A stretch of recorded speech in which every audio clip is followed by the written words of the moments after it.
Welcome to Adeptus On-Air, the show where we examine how individuals and companies make decisions that drive their business and personal success. Each week, we connect with notable professionals who pull back the curtain on the industries that Adeptus has been on the cutting edge of for the last 30 years, including music, sports, and entertainment, as well as new emerging markets.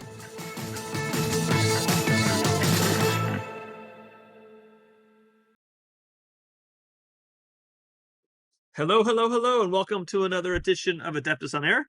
I'm your host this week, Mike Hoffman, and I am joined all the way from Switzerland, Nisha Lehman. Nisha, thank you for joining us. Thank you so much. So it's a good way to start the week on a Monday, talking to someone across the world. It's it makes the world smaller when you can talk to someone so far away. You got to love modern technology. Indeed. So I love the topics that you advocate for and that you speak about, because I think it's such an important area that obviously comes with a negative stigma to a lot of people, and that's basically Indeed. Mental health and mental wellness. So kind of just before we get into that, kind of give us a little history of how you got to where you are today and why this is such an important issue for you. Of course.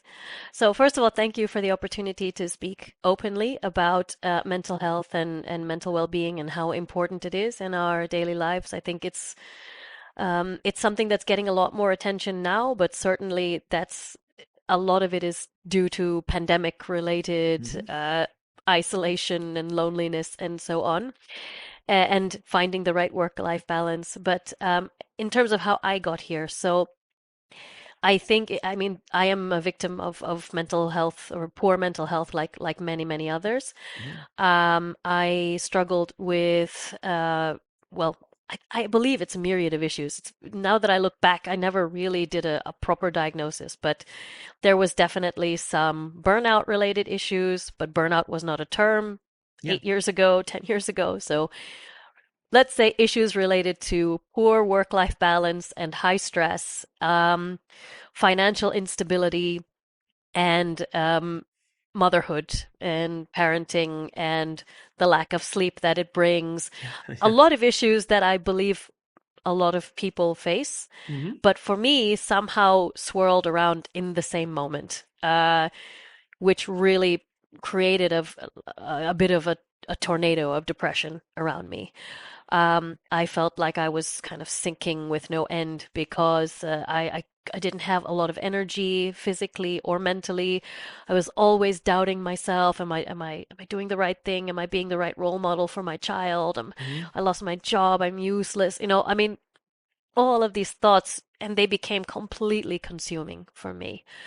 And it led also to, I would say, some substance abuse related issues, specifically around alcohol and around alcohol primarily. And that's not really something healthy to have, especially when you're a new mom and you're sleep deprived, and it doesn't help. It just amplifies the volume of the negative voices by 10.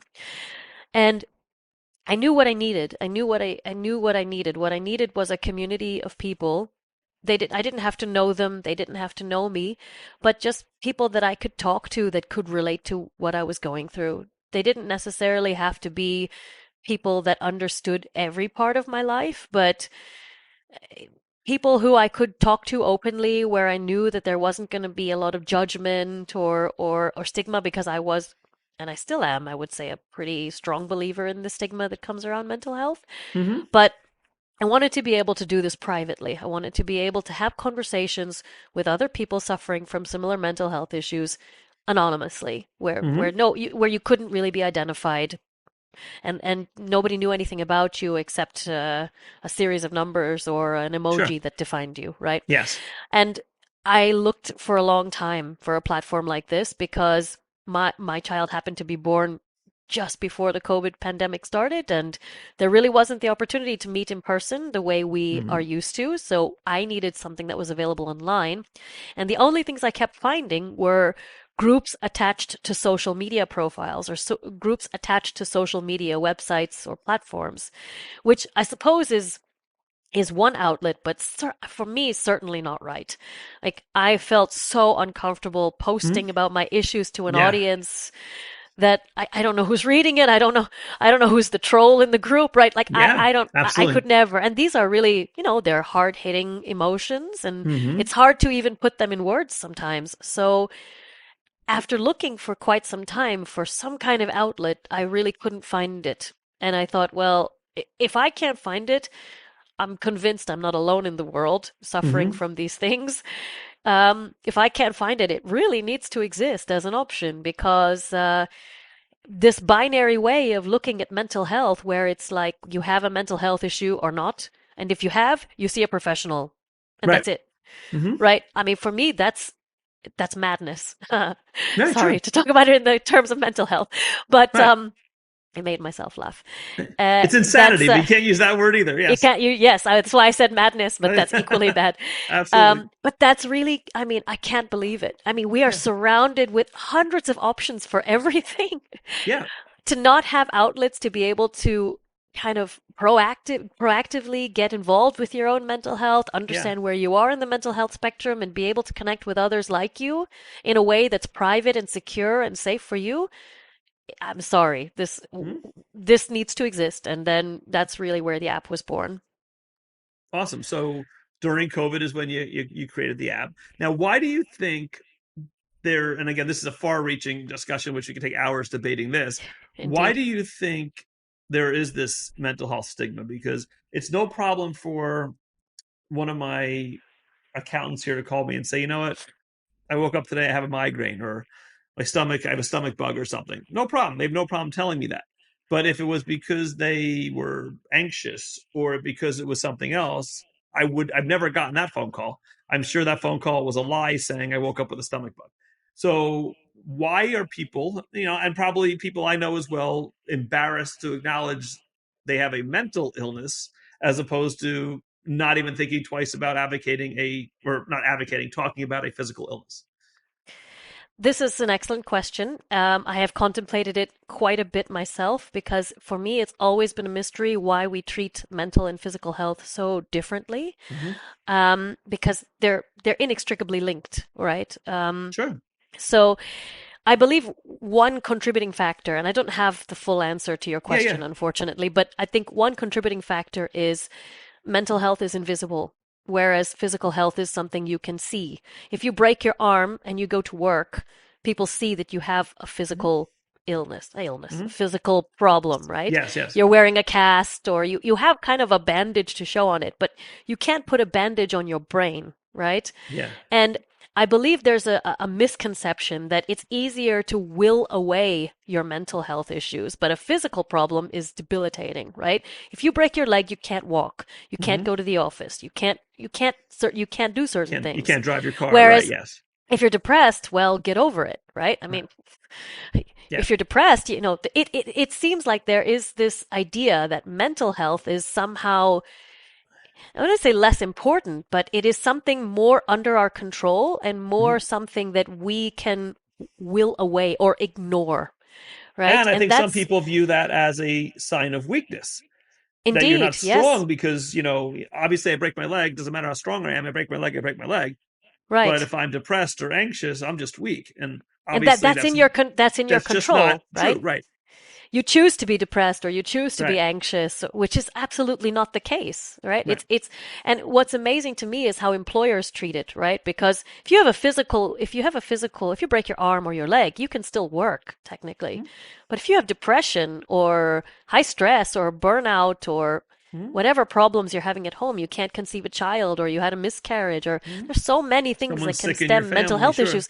This impacts your work directly for most employers. So for me, it's always so comedic. This idea Yeah. that well, mental health is not, it's not really an issue, right? It's something you'd kind of choose, whereas a physical disability, as you call it, Yeah. is something where you can't do anything about it. Whereas your mental health, you control. But But believe me, that's it's true to an extent. Yes, if I'm going to fall or God forbid I'm in a car accident and I'm going to break my leg, there was nothing I could have done about that. I slipped. I slipped on a banana peel. I broke my leg. But at the same point in time, there are things I can do to help my physical health, just like there are things to help my mental health. I can eat indeed better. I can exercise. Mm-hmm. I can get more sleep, which while all those things I just mentioned are great for your mental health, Indeed. those are Yes. for your physical health. Those are things that I can do to help myself. Right. I can make sure I'm at my ideal weight. I can make sure my heart rate to an extent, my blood pressure, and the things I can do to control that. Now, I can't always control my blood pressure. Some people just hereditarily, for other reason, have high blood pressure.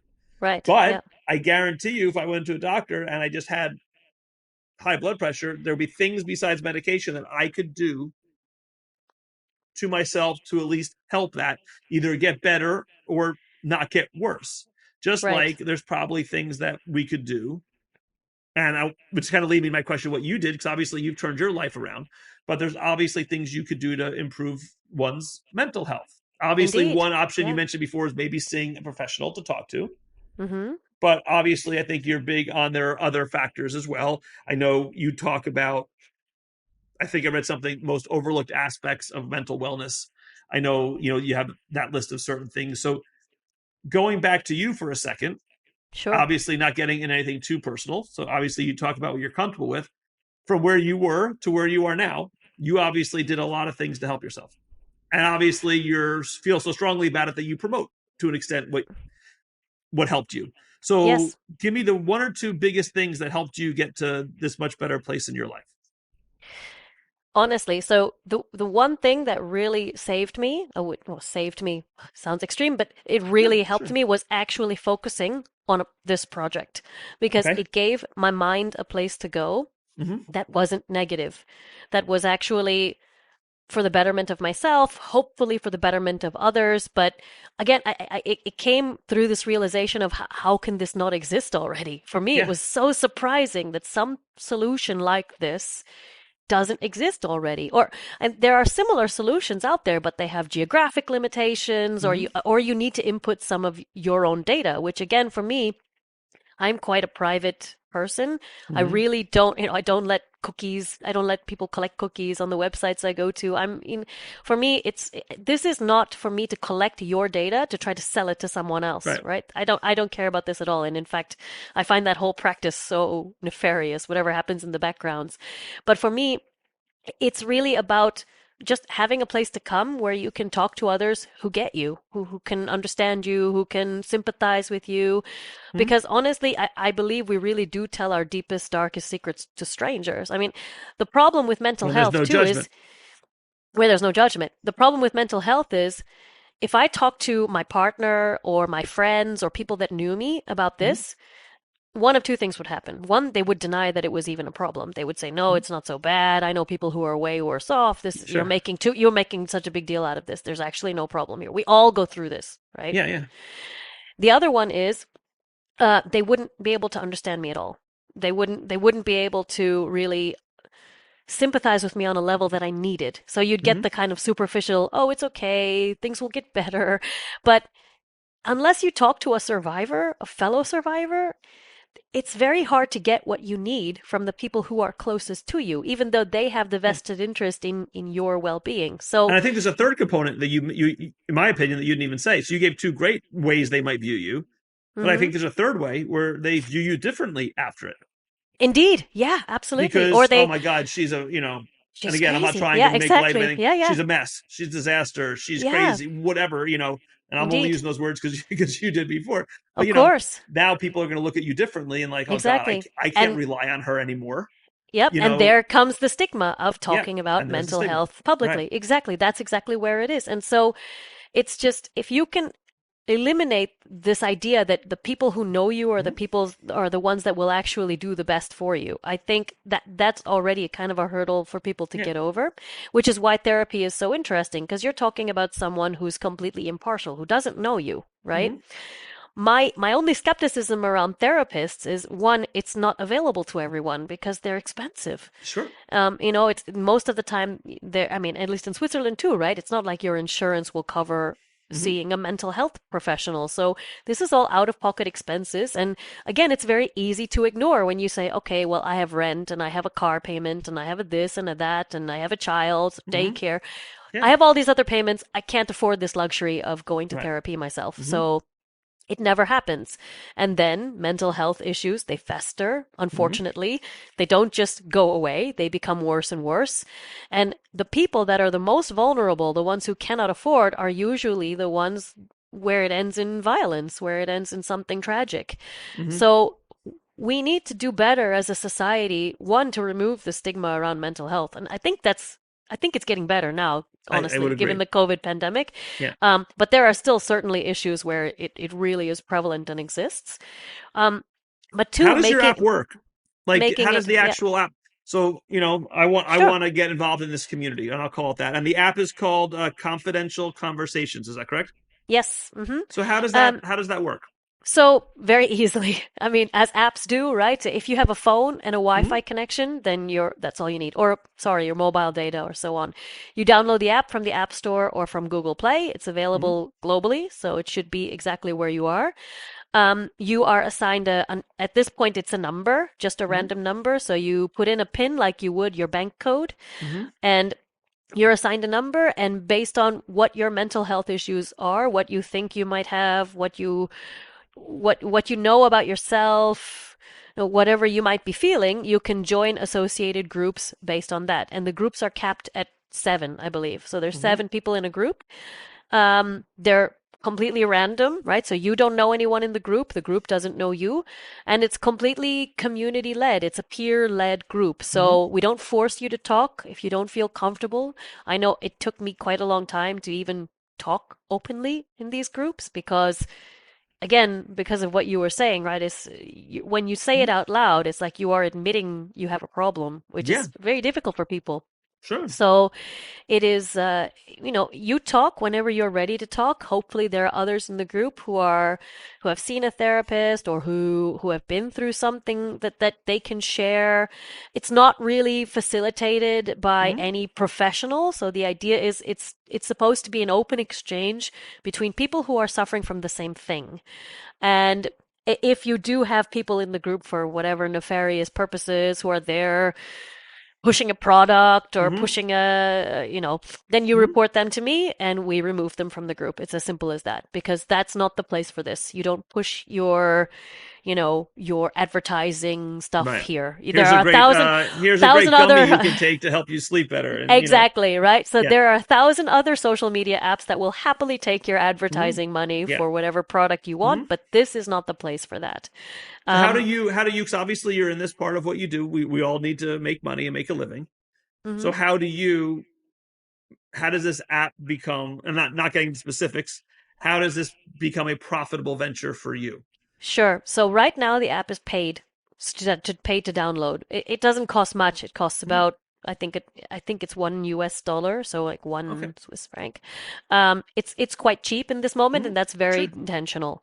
What Yeah. we want to do in the next iteration of the app is actually make it for free, and then offer in-app purchases for all of the content that we want to bring in. So the next iteration of the app will include a library of multimedia and digital Excellent. content and video Hmm. games that specifically focus on better mental health or Hmm. focus on specific mental health issues that you can try out. I truly believe that video games are going to be the future when it comes to uh, let's say Wow. diagnosing yourself and looking at yourself differently. We're already seeing it a bit with the Gen AI and all of the buzzwords that you hear these days. Hmm. But there are amazing game designers that are already designing games based on their own mental health issues. And Wow. so if you can take that journey with them and try to separate yourself from the mental health issue, but look at it objectively somehow or look at it through a different lens, Hmm. I think it's going to offer a whole new perspective on how you can view yourself. We also want to be able to make it easier for people to have meetings and call-ins and mentoring circles. And so there's a lot of ideas in development right now, and we're hoping that the next iteration of the app will be launched toward the end of the year. Right. But the idea, to be honest, is really I would look at us as more of a non-profit organization. I Good didn't for you. do it That's for great. the I didn't do it for the money. I did it specifically so that other people wouldn't feel alone. Hmm. That's great. So, looking at society today, I think if you polled 10 random people on the streets, they would say one of the biggest factors today affecting mental health, at least for the young people, is social media. Yes.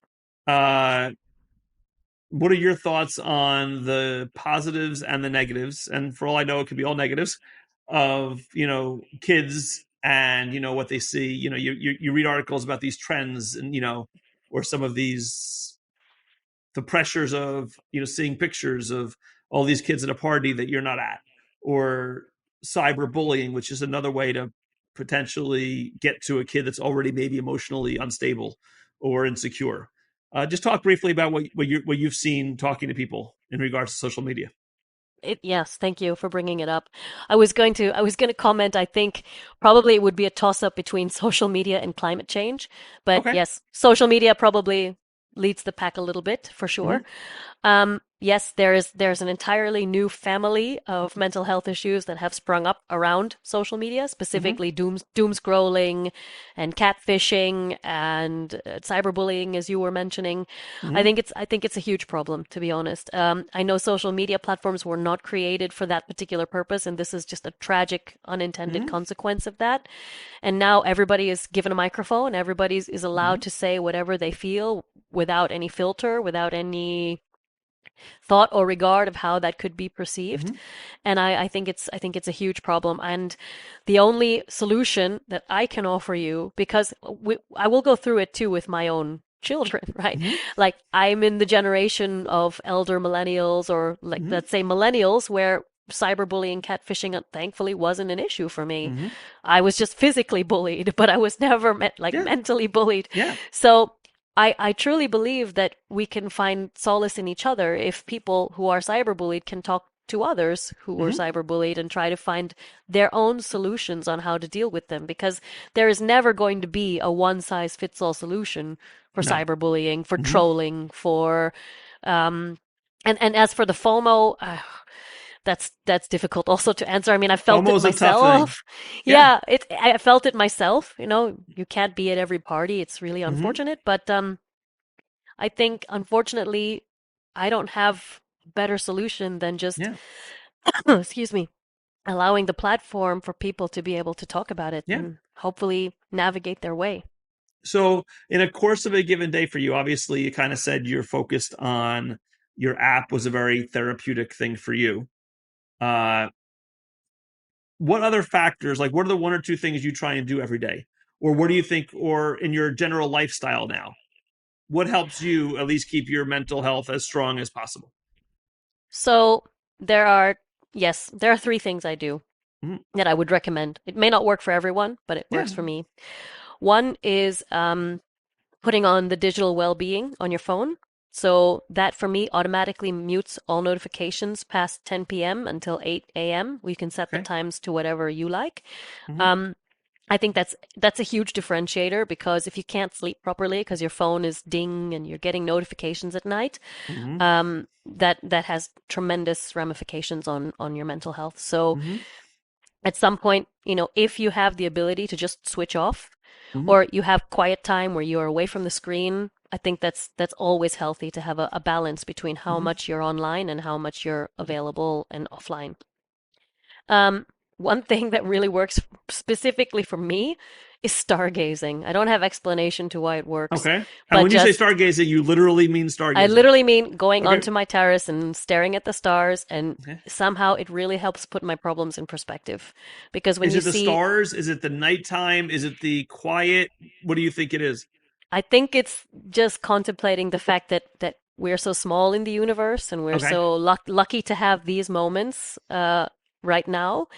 Um, yes, for me, it really helps to try to say, well, you know, maybe I did exaggerate this, or maybe I didn't take this seriously enough. Maybe this really is a problem. It just allows me to have that reflection time that I don't get at home when you are Hmm.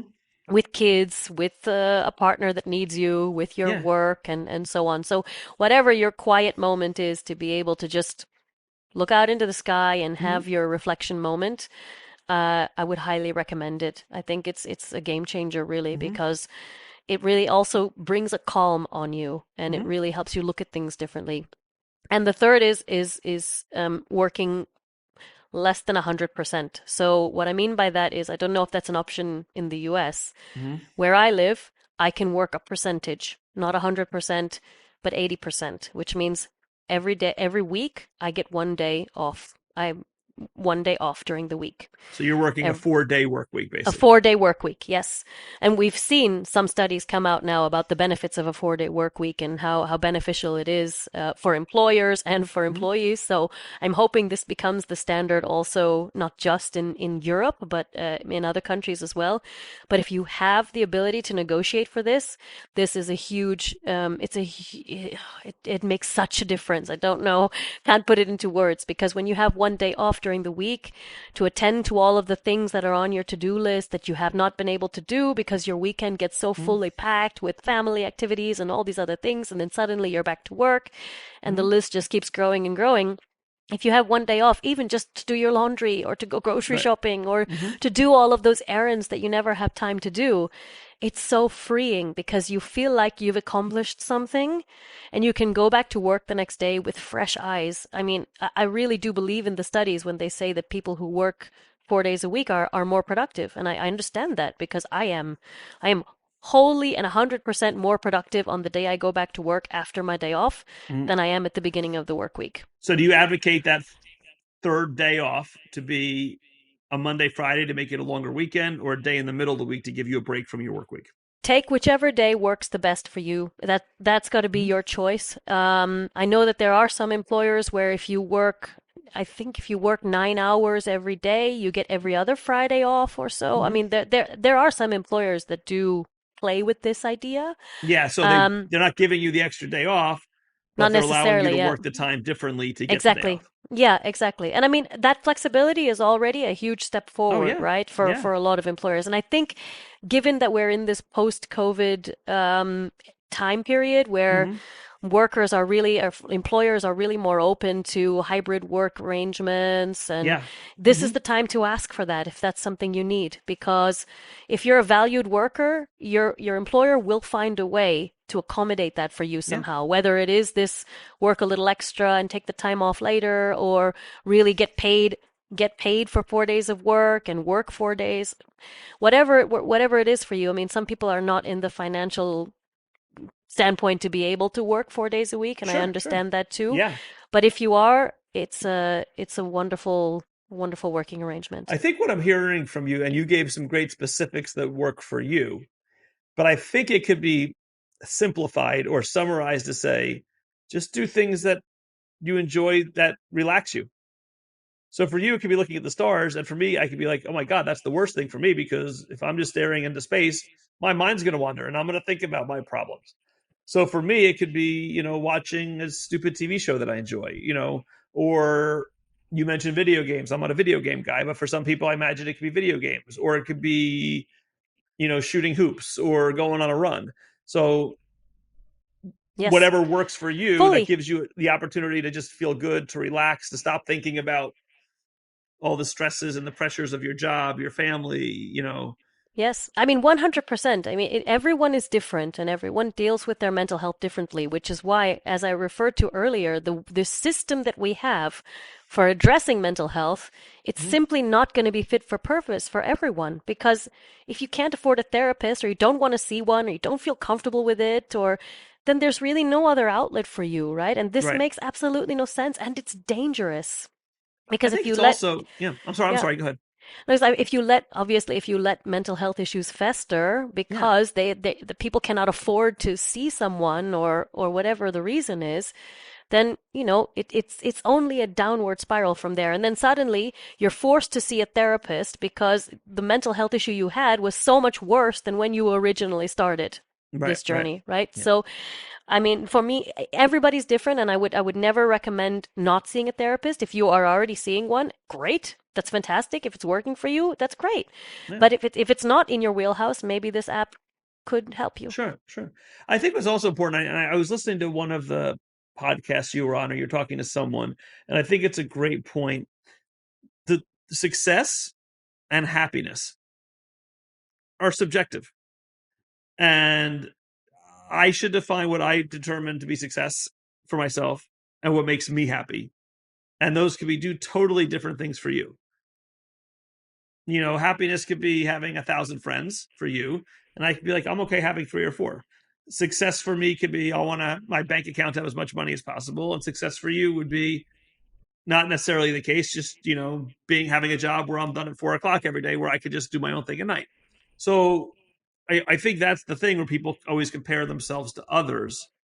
But I think if you could focus on what works for you, what makes you happy, I think hopefully that's the beginning of other things kind of falling in place. Exactly. And that really helps you also identify where you are on your mental health spectrum, right? If you're not happy, why are you not happy? Is it Mm-hmm. because you're working too much? Is it because you don't see your kids enough? Is it because you feel guilty that I don't know, you have to give your kids to a daycare? I don't know. I mean, there Yeah, could yeah, be a yeah. thousand reasons contributing, right? But starting with the happiness as a baseline, because I think on some level we're all trying to achieve what happiness means for us, or what Mm-hmm. would make us happy, right? And Mm-hmm. we experiment with a lot of things along the way to try and get to that Mm-hmm. point. But I think as you reach a certain age, I'm aging myself, but as you get older, you really are able to kind of put things in perspective a bit more easily, to be able to say, well, yeah, I don't want to be reached after this time. If that means Mm-hmm. I earn less, then I earn less, right? It's Mm-hmm. okay. I mean, I'm okay with it, and I still have a nice life.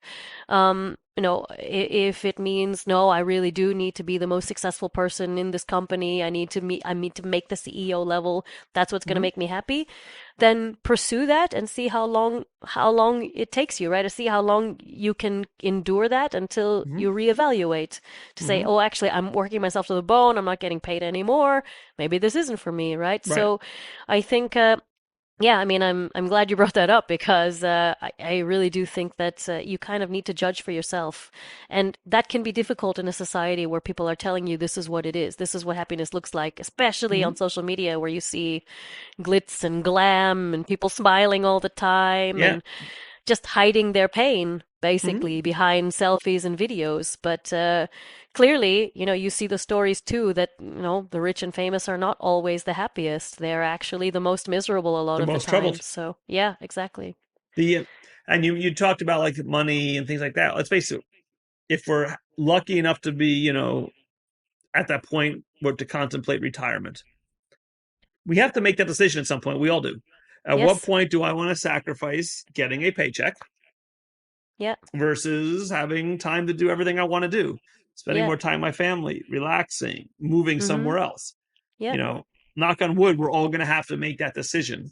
Mhm. And I can have in my head right now, okay, I want that to be at a certain age. Mhm. And that's probably going to change in my head 50 times before I actually make that final decision. Indeed. It's funny because in Europe, you're kind of forced into that decision by Mm-hmm. the age, right? Yeah. So it's like you don't really have a lot of time to think about it, because once you reach the pension age, as it is, right?